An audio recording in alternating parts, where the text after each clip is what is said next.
Ош шаардык кеңешинин 14-кезексиз сессиясында бир эле маселе каралды. Ал шаар мэрин шайлоо. Бул жолку жыйынга шаардык кеңештин бардык депутаттары толугу менен катышты. Эңирде шаар мэрлигине талапкерлер өз платформасы менен тааныштыруу зарылдыгы кызуу талкууну жаратты. Акыры бул маселе добушка коюлуп, сунуш колдоо таппады.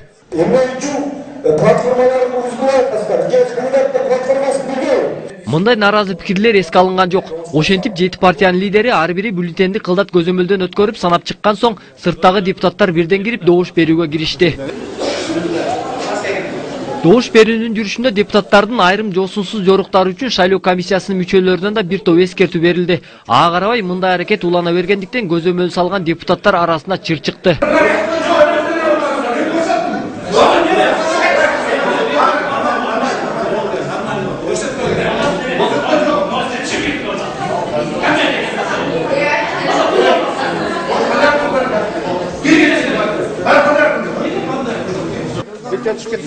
45 депутаттын баары өз добушун берген соң шайлоо комиссиясынын мүчөлөрү берилген добуштарды санап чыкты.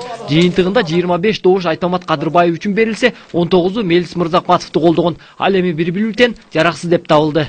Ош шаарынын кызматына Кадырбаев Айтамат Тетибаев шайланды. Борбордук шайлоо комиссиясынын мүчөсү Жеңишбек Акматовдун айтымында шаар мэрин шайлоо мыйзам чегинде өттү. Добуш берүү учурунда эч кандай одоно катачылык этип, тартип бузулган эмес. Ачык айкындуулуктун негизинде өттү. Анан эми ал депутаттардын эркекең кимди шайлаш ага биз эч кимибиз таасир бере албайбыз. Ошондуктан жыйынтыгы биз уккандай азыркы Айтмамат Кадырбаев Ош шаарынын мэрлигине 25 добуш менен шайланды. Шайлоонун жүрүшү митинг менен коштолду. Анда чогулгандар Мелис Мырзакматовдун шайланбай калышына улам мэриянын имаратына чабуул коюшуп, аны басып алууга аракет кылышты.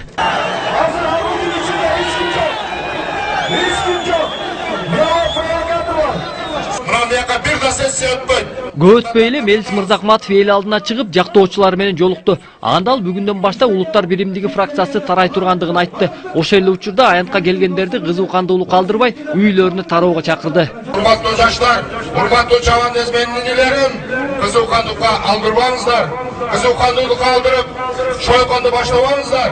Мына булар ошол эле күтүп турат. Митингге чыккандар тарабынан ыргытылган таштан тартип сакчылары жаракат алышты. Азыркы учурда мындай бейбаштыкка баргандардын ким экендиги такталууда. Таш ыргытуу учурунда азыркы учурда бир топ кызматкерлерибизге таштар тийди, денесине жараттар алышты.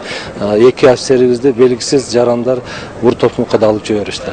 Алардын ар бир аракеттери видеокамераларга, фотоаппараттарга тартылып фиксация болду.